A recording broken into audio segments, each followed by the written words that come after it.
And good Friday morning. This is WKRK 105.5 FM, 1320 AM, cable TV channel 25, and worldwide at country.am. And every Friday morning around this same time, around 11:05, we're actually about 10 seconds early today. We have Sheriff Palmer join us here in the studio. And this is the one chance the sheriff gets to take a break from the hustle and bustle of the sheriff's office and just come down here and talk for 30 minutes. That's usually why I hang out about 30 minutes afterwards, too.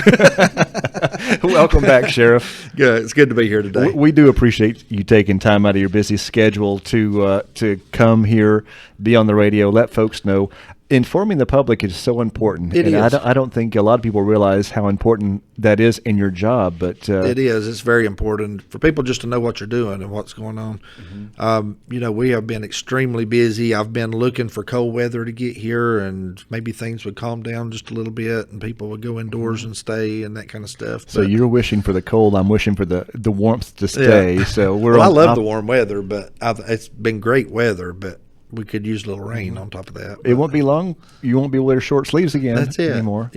I was actually I took off just about an hour early yesterday. Thought I would get home in time to go maybe sit in a tree stand for a little bit and just relax for a few minutes. And I was sitting there thinking right at dark, I thought, I cannot believe that I'm sitting in a tree stand hunting on the third day of November and I'm wearing a T-shirt. I couldn't believe that. It is interesting. And I think back, all those football Friday nights where we've had the very last game of the season, and used to it was Swain, and right. I remember going to a Swain game and it being so cold over there, but here it is, the last Friday of the regular season, and we're having temperatures in the 70s. Now this is a true story for everybody out there that may or may not remember. 1986, Murphy High School. I was playing in a game in Swain County over there. It was the big year, that it was us and Swain, and the winner was going to take the Smoky Mountain Championship and ultimately go on to state and win state and kind of thing. And it was so cold that year that they had heaters on the sideline. And as we would come off, we'd stick our feet to those big jet heaters and try to get them warm, and they would melt our shoes off our feet. And we couldn't even feel it. Our toes were so numb and so cold. Oh, wow. Yeah, that's one of the coldest nights I think I've ever spent. I remember being there. I was in either high school or junior high then. It's one of those, but I remember I was able to see my breath. Right. It was so cold. Yeah. And I can't remember the temperature. It seemed like it was 25 or something with the wind blowing about 10 miles an hour. It's down wind chills like 0 or 15 or somewhere along in there. It was really cold. And as you can imagine, those football helmets hitting together, it was an experience. I bet so. All right. Yeah. So we have a lot going on, and you've had a couple of chases in this past week. One last night, one Halloween night. Right. Tell us, folks, about that. Luckily on the Halloween night, we had an incident there where Murphy PD sparked a chase. They identified a guy that they saw that knew he had no driver's license and had attempted to do a traffic stop on him, and he ran all over Murphy, downtown Murphy. And one of the places he went through was Duke Street. And if you can imagine Duke Street on Halloween. Right. But luckily it was late at night. It was about 12:30 as if the streets have been cleared, kids have went home, all those kind of things. And so it was just a good thing that it wasn't earlier when that was going on.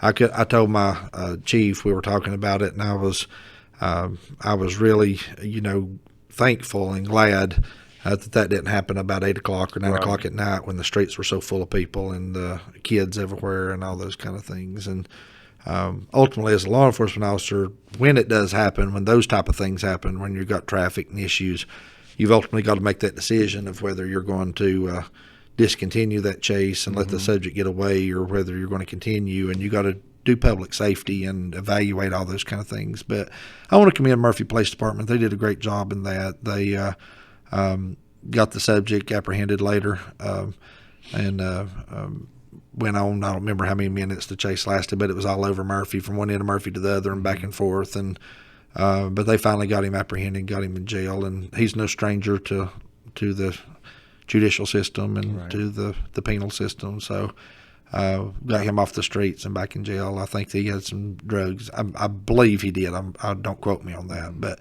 he had some other reasons why he was running too, not just the no driver's license. But But then we had one last night also. One of our deputies got a chase started down in the Hanging Dog area of a suspicious vehicle and Georgia plates, and it ran. And they finally got those folks apprehended and found drugs in the vehicle. And they were also wanted out of Georgia on charges in Georgia. So, they were just happened to be up in our area at some known drug dealers' houses and stuff. And our deputies stopped the vehicle coming out of one of those houses.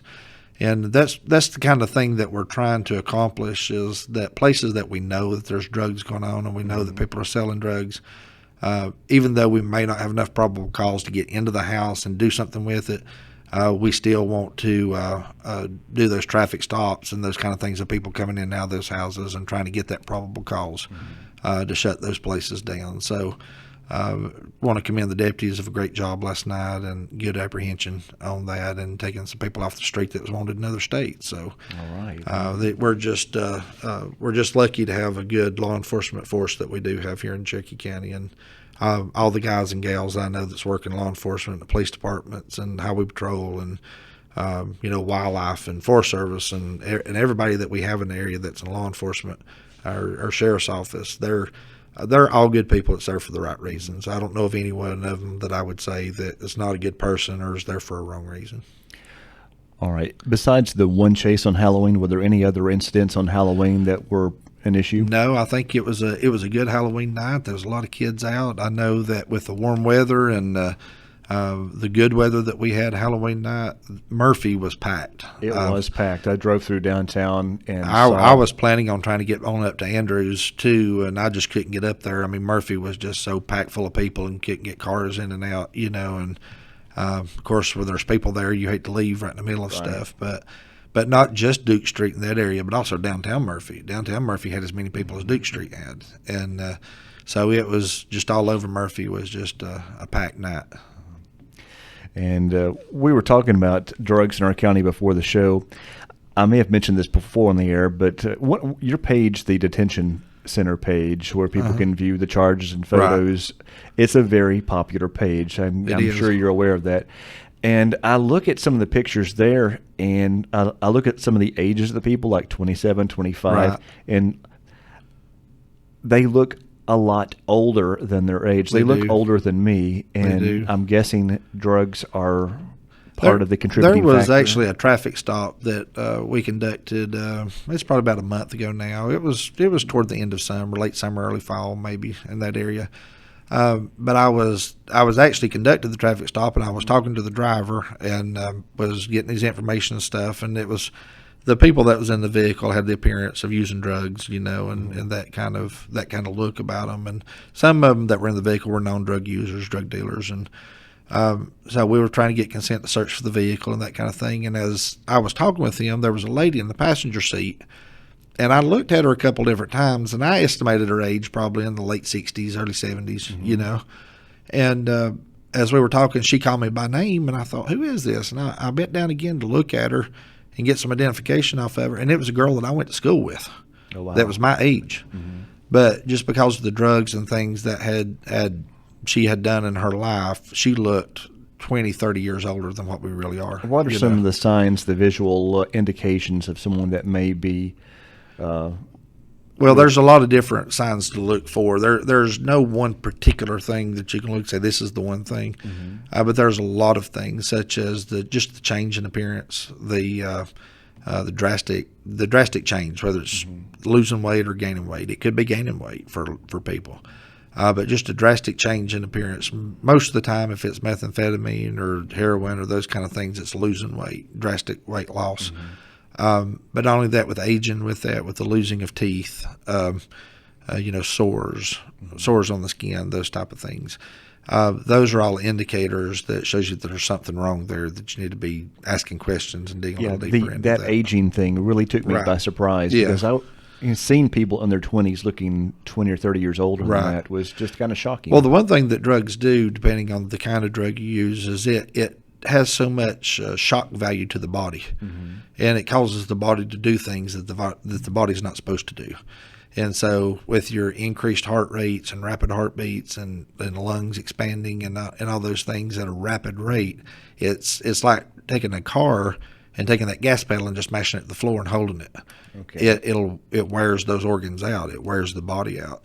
And so the more you abuse the body and the more you use those drugs and wear the body out, the more aging you see, the more the body breaks down, all those kind of things. It's just like your car. If you hold that gas pedal to the floor, eventually something's going to break, something's going to fly apart, something's going to tear up. And our body is a lot the same way. It just starts breaking down and tearing up.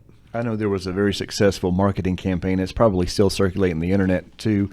That it was before meth and after meth, and it was before and after pictures of the same person of what the effects of meth did on the body, and it was very amazing. It was very amazing and very eye opening. Right.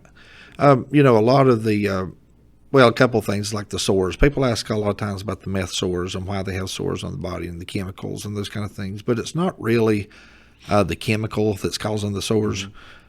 What it is it when you use methamphetamine especially, it makes your body hypersensitive. And if you've ever been outside where the wind blows across your hair on your arms and you can feel the hair moving on your arms. Right. When you use meth, your skin becomes hypersensitive like that. Anything that moves, anything it touches, anything, you feel it. You feel every little thing on your body.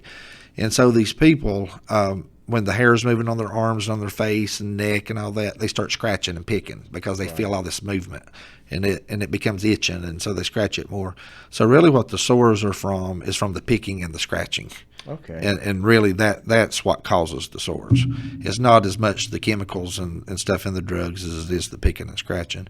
The loss of teeth and things of that nature, it has a lot to do with hygiene, just not taking care of yourself.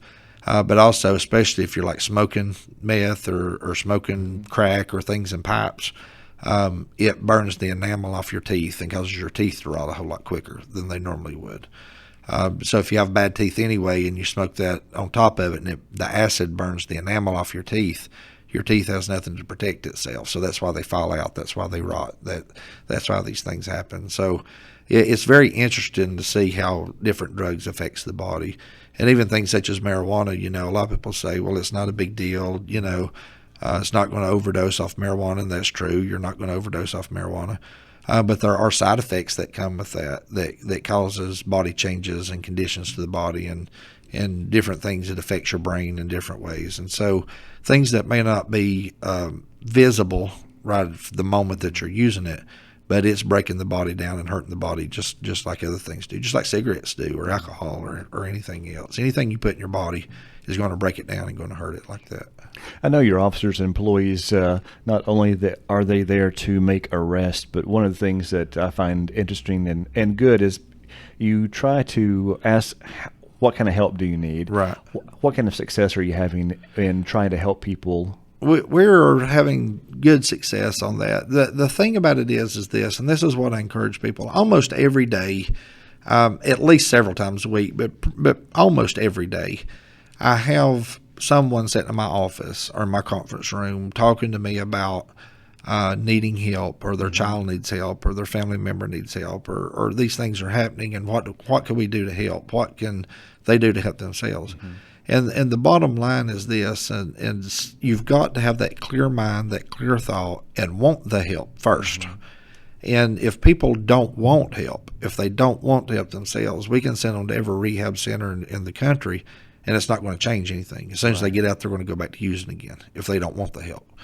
And so it's important to get that clear thought and that clear mind. And one of the things I try to encourage people and get them to understand is that nobody wants their child in jail. Nobody wants their loved ones arrested. Nobody wants to see their loved ones locked up. That's not even a thought that people want to have happen. However, sometimes that's a necessity. Mm-hmm. And sometimes it's a necessity simply for the fact of that when they get locked up and get put in the detention center, they go through a detox program, they see the medics, they go through the medical screening and all these things, and they go through that detox program to get them to a place to where they have some clear thought and to where they can think clearly mm-hmm. at that point. And then once they get to that clear thought and can think clearly, then we can get to a place where we can sit down and have that real discussion about, do you want help? Do you not want help? Do you want to go to rehab? Do you want to go to these different places? Would you seek counseling? Would you do these things? But until they get to that place, people can feel bad for what they do and not want to do it and don't like the way it's taken over their lives and things. But until they're ready to make those hard, crucial decisions, there's not really a whole lot you can do about that. And one thing that I also try to encourage people to is to be honest with them about this. And simply the fact of it's going to hurt. Mm-hmm. If you want help and you want clean, it's going to hurt, and you're going to go through some pain physically. You're going to go through some pain mentally. You're going to be upset. You're going to go through mood changes. These things are going to happen. And you've got to be willing to go through all this to ever get back to a place, where you can be productive in society. And the problem is there's a lot of people who want the help, who want to be clean, but they don't want to go through what it takes to go through to be clean. That makes sense. Yeah. All right. Yeah. Well, anybody who's been on our Facebook page recently or listened to our broadcast realize that we have a lot of wildfires going on in the air. So let's spend a little bit of time to talk about those if you want to. I'm not sure how much information I know you're. Well, one of the big things that's happened this week, and luckily it's not been broadcast a lot, people's not talked about a lot, but was with the Colonial gas line explosion, that happened earlier in the week. We tried to take some precautionary measures with the sheriff's office and with the county as we did the last time. But people are behaving a little better this time. Mm-hmm. They're reacting better this time. We're not seeing the lineups at the pumps and stuff that we were before, filling gas containers and gas cans and 50-gallon jugs and milk cartons and whatever, They're probably still full from the last time. Right, yeah, yes. Probably. So people are handling it, I think, in the right way. I think we all learned a lot from that last time. I think we did. And so people are still getting the gas they need, still getting filled up, and it's lasting. It's going through the process. And they're talking about the Colonial Pipeline should be repaired hopefully this weekend sometime. They're shooting for Saturday, could be early as Monday to be fixed. But with people not panicking, it's okay. We're making it through it. It's all right. We posted that an information from the Doug Clement public information officer on our page, and we did word it in a way to hopefully not cause panic because I realize that media outlets can cause panic and they can add to the problem. So I wanted to get the information out as a news story, but yet let them know that. Well, I mentioned all that for this because you asked the question about the wildfires. Right. So our biggest issue earlier in the week was we have a ton of equipment in the area, from the U.S. Forest Service to different volunteer fire departments, different people people from the state, from the federal level coming in to fight these forest fires. And so our number one concern earlier in the week was, now the Colonial Pipes exploded. Bad timing. We're not going to have fuel, so how are we going to get these things fueled? So, and once again, I want to give a shout out to our wonderful director there for emergency management, Robin Caldwell. She was out of town at school at the time. But even from being at school, she still coordinated things from there with Doug Clement and with some different people here in the county, along with the county manager, and the EMS director, myself. Different people were trying to get on board to try to head this problem off before it ever got started. Well, we were able to get things in place for the wildfires, for the different things that was happening in the area. So we really felt good about if things really get bad, we're going to be okay. We can fix this. But with the wildfires that's going on, we have one in Fannin County down in Georgia that last count, it was around 1,500 acres or somewhere along in there. We had one over in Clay County that was burning that was somewhere in the vicinity of about 300 acres. I had several structures in danger over there. There's about 40 or 50 homes in danger. We one in Jackson County going on. We had several smaller ones going around in different counties. So the important thing and the thing we want to get out about this is that the resources are here to take care of those things. The resources are here to fight them and try to get them under control. But don't be outside burning and don't be outside doing things unless you just absolutely have to, unless it's a case, that you've got things under control, you've got water sources, you've got things there to take care of it. We certainly don't need any big brush piles being burnt right now, or campfires out in the woods and things of that nature. I noticed Union County instituted a burning ban today, unless it's covered like an outdoor grill. Even fire pits, they don't want people to be burning in their fire pits. And that's the thing about a lot of people don't realize is they say, well, I've got a fire pit at the house and it's contained within a fire pit. But what people don't understand a lot of times is as dry as it is right now, those embers can come up from that fire pit and land somewhere else, land 15 feet away from the fire pit, fall in the trees or whatever, and it is so dry that it will ignite. It will burn.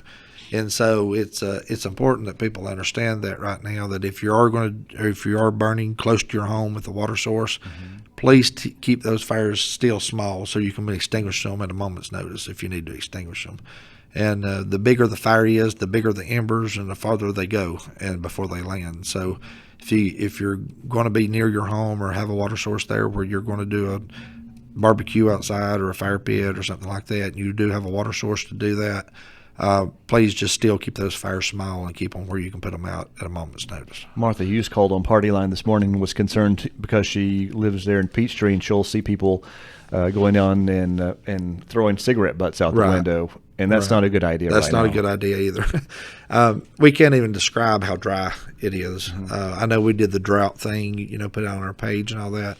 I had a person tell me the other day that's in construction that was to tell you the truth, I don't even recall what he was doing. I think it might have been doing a home site or doing something that he was doing some digging with a track hoe. And he had said that he had dug down over 4 feet and was still powder at 4 feet. Wow. And so that shows you kind of what's going on out there and how dry everything is in the woods. It would take a tremendous amount of rain right now just to get us back to a place where the ground's saturated and where the rivers are starting to fill back up and those kind of things. Well, I live on a mountaintop, and I've never seen this before since I've been there, but where the dogs run around the dog lot, there is it looks like there's just a series of miniature earthquakes where the ground has cracked and just gotten so dry and spread apart in just these lines. But I've never seen that the whole time I've been there, but the ground is really dry. And the other thing that people need to realize too is you're as dry as it is, and building these fires and throwing your cigarette out the window and these things, if those spark fires and ignite fires and there's loss of life because of that or loss of property, you're liable for that. So if you're out and decide the heck with it, I don't care what anybody says, I want to burn my brush pile anyway, and your brush pile gets out of control and it burns houses down, somebody loses their life over that, you are personally liable for those actions. They can be criminally liable for it. So people, the best option is just don't do it. Just don't be out burning right now until we get us some rain. All right. And let's see.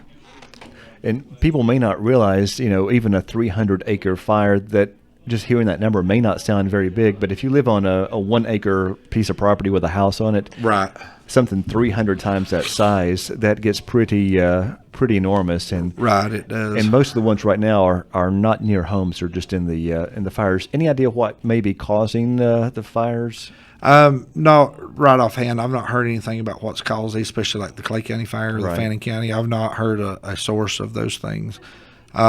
But like I say, there's a lot of different possibilities that could be out there. And a lot of times it starts with people burning their trash out back or burning a brush pile or things of that nature and just don't realize how quickly things can get out of control. On a good, calm day, things can be contained a little bit quicker.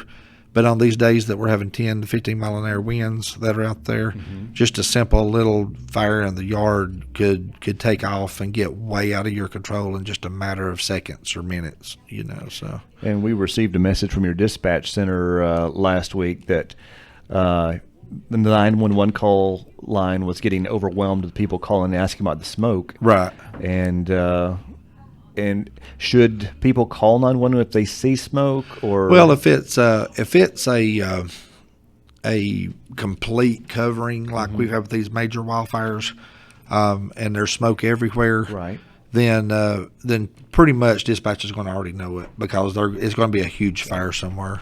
But if you're in a place where you see a source of smoke, where you see a plume coming up from a certain area, then that might be a time to call dispatch and say, hey, are you aware of this kind of thing. Just smoke in the air, those are kind of hard to determine where they're coming from. A lot of times, like your dispatch officer, it's just a drift from It's just a drift from somewhere else. So it's hard to even determine where it's coming from. But obviously, if you're looking across the ridge and you see a plume and flames coming up, those are things that probably you do need to probably call and report and say, hey, are you aware of this kind of thing. and so we can get somebody out there. And another thing about dispatch too, we mention this from time to time, and we address this on Facebook. But for power outages, call the power company and not 911. Yeah, please don't call 911 for power outages. We have officers out and about. You know, when you have traffic lights out and all these kind of things, officers are going to contact dispatch, let them know that the traffic lights out or these things are happening. And most of the time, especially here around Murphy, if power goes out, it's going to go out at dispatch too. Right. They have emergency generators that kick in that keeps everything running. But they're going to be aware that there's a power outage, and they'll get notification of a power outage when we have one. So, as sheriff, a lot of times I'll call dispatch and say, hey, do you know what the source is? Do you know what happened? Because sometimes it could be a vehicle accident. It could be someone taking out a pole somewhere, or it could be something more sinister. And so I always like to try and make sure that nobody's tried to take out a substation or, or try to do some kind of terrorist activity. But please, if you're out there and your power goes off, if you're going to call anybody, call the power company. Don't call the dispatch center for that. All right, Sheriff, I see our time has come and gone for the day. Any closing remarks?